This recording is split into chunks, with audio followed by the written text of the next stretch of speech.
gratitude. Just a little bit about David. David is the co-founder of Sports One Marketing and formerly served as CEO of the renowned Lee Steinberg Sports and Entertainment Agency, which was the inspiration for the movie Jerry Maguire. David has been recognized by Variety magazine as their Sports Humanitarian of the Year and awarded the Ellis Island Medal of Honor. He is also the executive producer of the Bloomberg and Amazon Prime television series 2-Minute Drill and Office Hours, and his life's mission is to empower over 1 billion people to be happy. And today he has joined us right here on the Unscripted Authentic Leadership Podcast. David, thanks for coming on. Well, I just have to tell you guys, I do hundreds of these interviews, and I love starting with a prayer, number one, but two, you guys have the most poetic names of any podcast I've ever been on. It's amazing. Lafayette Lane and John LeBron. We could do a lot with that. So thanks for having me on, and I'm blessed to be here. Absolutely. Well, let's get right into the topic. You have an amazing mission, amazing purpose that you are living out. And we're talking about that right now, talking about the keys to having an attitude of gratitude. And your mission statement is to empower over 1 billion people to be happy and to have gratitude. Where did that whole, thought process come from to have that, to empower over 1 billion people to be happy and to have gratitude? Where did that come from? It's an important question right now because it started with one of my youngest daughter, who was 12 at the time. One of her friends committed suicide. Mm-hmm. And I was already studying, researching, paying attention to gratitude and to happiness, and really trying to create practices in people's lives that can effectuate the ability to create abundance, to make a lot of money, but to help a lot of people with that abundance. And of course, to be happy, have a lot of fun. Like, don't take yourself so seriously. Yeah. We don't know what we don't know. And while I'm in the midst of all of this research, this poor young girl, 12 years old, kills herself, and it shakes me to my core. I get a calling that what's going on? Why are people, this is pre-COVID, by the way, right? This is, literally 6 years ago. Why could this happen? Like, I understand, drug abuse and CTE and PA, all of them. I understand mental illness, but pure soul, a 12-year-old, there should be nothing in your life that could be that bad. And, I started doing research, and boom, every single demographic, rich and poor, old and young, and there's an extreme increase in suicide. People aren't happy, anxiety, all depression, suicide. And then COVID hits and it doubles, and I'm walking the beach before COVID, and I'm in tears, thinking about, what can I do? I've been blessed my whole life, whether I was rich or poor, blessed my whole life with health, with positive attitude, with gratitude. And it came over me in chills that I could teach 1,000 people my values of gratitude, forgiveness, accountability, and inspiration. I could teach daily practices so that people could utilize coherence of gratitude. Gratitude, by the way, is the only common denominator of happiness. So whether you're rich or poor, sick or well, tall or short, black or white, whatever religion you have, it does not matter. The only common denominator is gratitude. And so if I could teach my values and daily practices to 1,000 people like Lafayette and John, and knowing in their lifetime they could empower 1,000 people themselves to teach 1,000 people, 1,000 times 1,000 would be 1,000,000. 1,000,000 times 1,000 would be 1,000,000,000. And we could change the rhetoric, the collective consciousness, to thinking about how blessed we are, to find the light, the love, and the lessons of who we are, to know with full faith, as you two both know, that there's something bigger than us, an omniscient, all-powerful, all-knowing source that loves us more than we even love our own children or our mom loves us. And if you live with that faith, then you have the foundation to be happy, to utilize gratitude and forgiveness, accountability and inspiration, to live with 5 daily practices so that you can effectuate this idea of happiness. And why I say it's so important to me right now is just this week, I got a text message from one of my oldest and best friend's mom that my 54-year-old friend took his life the day after his birthday. Kicked out a chair in his garage, hung himself.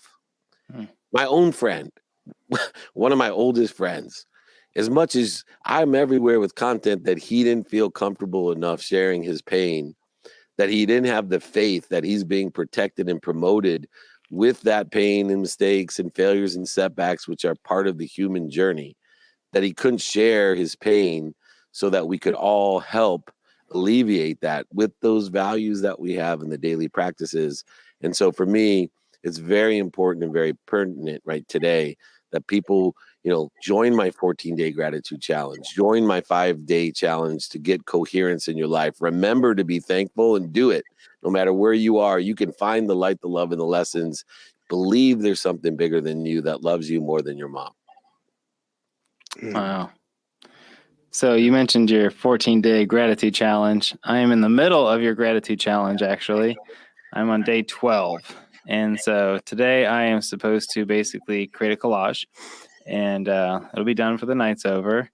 Most of them have been very easy. The most awkward one was to go outside and shout. I just had to tell my family, hey, this is part of my challenge. Just ignore me for about 2 minutes. And I'll leave the rest to everybody else to figure out. But it's been, honestly, I started it and I thought, well, let's see how this goes. It's been pretty fun. And there's a lot of things, we don't have time to get into all of it, but there's been a lot of things I didn't think that I would get out of the challenge. I didn't realize would come from the challenge. Like noticing things that you should have been grateful for every day that you just don't think about. Because now that you're in the process of constantly thinking about it, when it shows up now, you're like, wow, I'm actually so grateful for this. Just the smallest of things, like shoes and socks or whatever, right? And but what is it about gratitude that helps somebody become happier, more successful, etc.?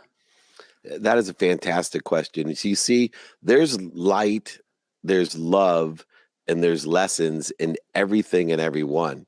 Because remember, we're connected to and through the omniscient, all-powerful, all-knowing source, bigger than us, that loves us more than our mom loves us. So when we know there's light, love, and lessons, then all we need to determine through gratitude is whether or not it's worth our time to find it.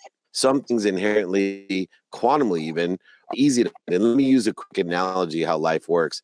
Have you guys ever been to a fair, like the Del Mar Fair or, one of the state fairs where they have, Ferris wheels and pigs and chickens and all that stuff? Well, at those fairs, we all know they have what I call the row of diabetes. It's a whole row of all the great foods, chicken fried this and, chocolate covered this and, the big turkey leg that has a heart attack written right on it.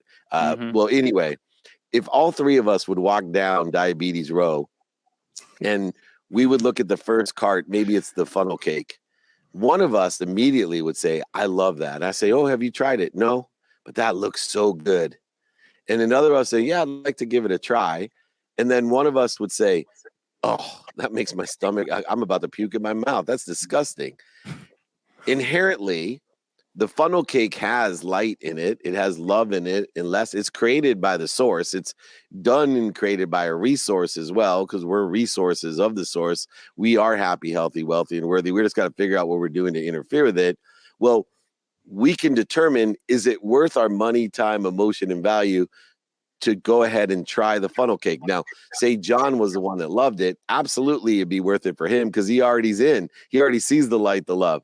And then Lafayette may kind of consider it. So he would be, but for me, who, is about to puke in my mouth, I know there's light, love, and lessons that I could figure out how to love that funnel cake.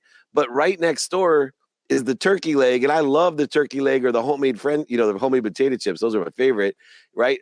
I'd rather spend my time over there. I think the biggest distinction about knowing that there's light, love, and lessons and everything is that for some reason inherently in the human nature is we spend our time trying to find light, love, and lessons in things that bleed us, that make our stomach hurt, instead of letting that fall away or firing the funnel cake from my life and go ahead and walk 2 doors down and eat the potato chips instead. And I see 80% of my time and effort, time, value, and emotion spent on things that bleed me, when there's plenty of things in the universe that feed me. So although there's light, love, and lessons and everything, I teach people to spend their 24 hours of activity. the man-made construct of time, with things that feed you so that you can have more light and more lessons in your life. You don't have to spend your life surrounding with negative energy, closed-mindedness, closed-heartedness, closed-handedness. Go ahead, walk away, or fire that from your life. Go 2 doors down and find those potato chips that you love, or the turkey leg that is already quantum in your nature, that feeds you instead of bleeds you.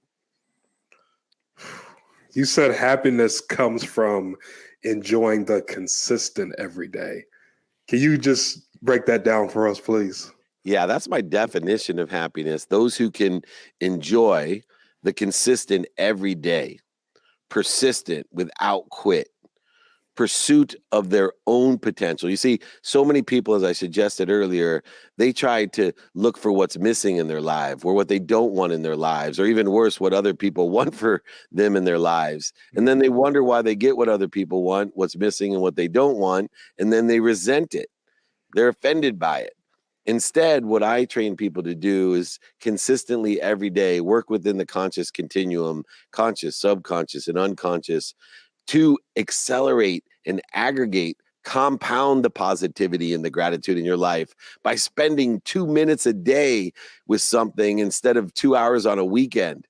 Way more powerful. The consistent, persistent behavior allows you to aggregate and compound, accelerate and expand, which is aligned with what the universe is doing at all times. You see, most people live in a zero-sum game. Food in, food out. If I receive, somebody else's loss. That's not the universe. Right? The source himself, the omniscient, all-powerful, all-knowing source, lives between limitlessness and infinity. In a universe of limitlessness and infinity, when we receive, we're adding on to the universe. When we give, we're adding on to the universe. There is no quid pro quo negotiation or trade in going on when it comes to giving and receiving. They are one. The universe itself is expanding, growing, and accelerating. The creator itself is constantly creating through consistent, persistent pursuit. See, your skills and knowledge are your basement. That's why we want to develop skills and knowledge, so you never have to reach the depths of maybe your generation or energetic inheritance. But our desire, our connecting to that omniscient, all-powerful source determines our potential. The desire is what determines our ceilings. The skills and knowledge determine how far you'll drop. So when I lost over $100 million and went bankrupt, my basement wasn't as far as other people, right? It didn't take me long to get back up, get started, get restarted, because I had developed skills and knowledge. But what got me back, what brought me to a whole new level, was my desire, my inspiration, that which I'm connected to and through at all times, because I live in the majority of my activities in the light. I live in the majority of my activities in the truth, in the pursuit of my potential. Every day without quit. My desire determines my ceiling and my potential, and I allow the skills and knowledge to develop so I won't drop as far as others may. Oh my goodness. David, I was going to drop my notepad pen. I don't have a mic to drop for you. I've never heard it that way, as far as giving and receiving always both contribute to an ever expanding universe. Now I'm going to think about it all day. It's proven biochemically. Think about this. Yeah, this is why I love gratitude and thankfulness. So our body, right? We're given a body. We're here to learn lessons. Lessons keep coming until we learn them. They result in pain, setbacks, failures, and mistakes to indicate we have a lesson to learn, knowing that we are connected to and through the omniscient, all-powerful, all-knowing source, something bigger than us that loves us more than we love our own children. Therefore, when a mistake happens, a failure or a setback, we're being promoted and protected, just like a child reaching out to touch a stove at 3 years old, and mama slaps the back of your hand and screams at you, no, and the baby's crying, Mom, why are you punishing me? And the mama hugs and says, I'm not punishing you, baby, I'm protecting you. This is what's happening in your life when you don't get the job, when you lose your money, when you go out with the wrong person, when you don't get what you want. You're not being punished, you're being protected. Mm-hmm. And so we have to realize that gratitude itself allows us to have that attitude of protection and promotion that allows and reinforces faith in what we're doing. And so utilizing these practices of what do we want, who can we help, who can help us. Now here's the proof in the embodiment. We're given a body lessons. When you give, you get dopamine, oxytocin, serotonin, endorphin. I call it a dose from God.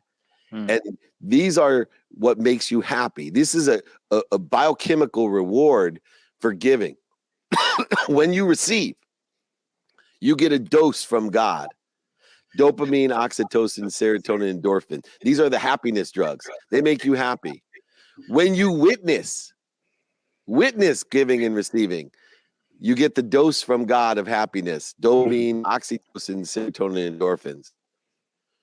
When you interfere with the truth, when you are in ego-based consciousness, when you have a need to worry, when you're anxious, frustrated, angry, guilty, resentful, when you're separate, when you're inferior and superior, you get cortisol. Cortisol causes dis-ease. It's the number one killer. It puts inflammation and irritation in all of your being, physical being. Just looking at how the reward system of the universe has been set up by the omniscient, all-powerful, and all-knowing, we know that giving and receiving and witnessing the giving and receiving are all one, and we know that worry, anxiety, fear, anger, separation, inferiority, superiority, guilt, and resentment are that which interferes with the ease that gives you the cortisol, the dis-ease in your life. And so with mathematical and scientific proof, we know that giving and receiving and witnessing thereof is exactly at ease or connected to and through who we are by the rewards that we're given. So everyone should live with a dose of happiness, dopamine, oxytocin, serotonin, endorphin, and be cognizant and be aware of when we get cortisol, when we are at dis-ease, which aggregates the same way that positivity does. David, can you give us one last 60-second piece of advice for our audience before we wrap up? Yeah. So the number one piece of advice that I have for everyone is that you got to take care of yourself. You can't give what you don't have. You got to learn to love you. Make it non-negotiable in your life, your health. You see, the biggest resource we have, you have source, the omniscient, all-knowing, all-powerful, and we are resources only if we're healthy. You see, when you're healthy, you get as many asks a day as you want. You get as many wishes that you want. The greatest resource is a wish. The power of attention plus intention to create the coincidences in your life that you want. And what I want you to do is ask more often and ask bigger. I want you to wish, but you get as many wishes as you want. It's limitless. We live in infinity. The only time you don't get as many wishes as you want, as many asks as you want, is when you're unhealthy, when you're at dis-ease. See, when we're at dis-ease, when we're unhealthy, we only have one wish. Whether you're Steve Jobs, President of the United States, or some religious guru, if you are unhealthy, you only have one wish. So let me wish for you. May you live knowing who and what you are. I am and we are happy, healthy, wealthy, and worthy. Let's figure out what we're doing to interfere with it. Know that you are protected and promoted by something so much bigger than you. And that which is bigger than you loves you more than your mom loves you, more than you love your own children. God bless all of you. Please reach out to me to join the 14-day gratitude challenge, to get the 5 daily practices.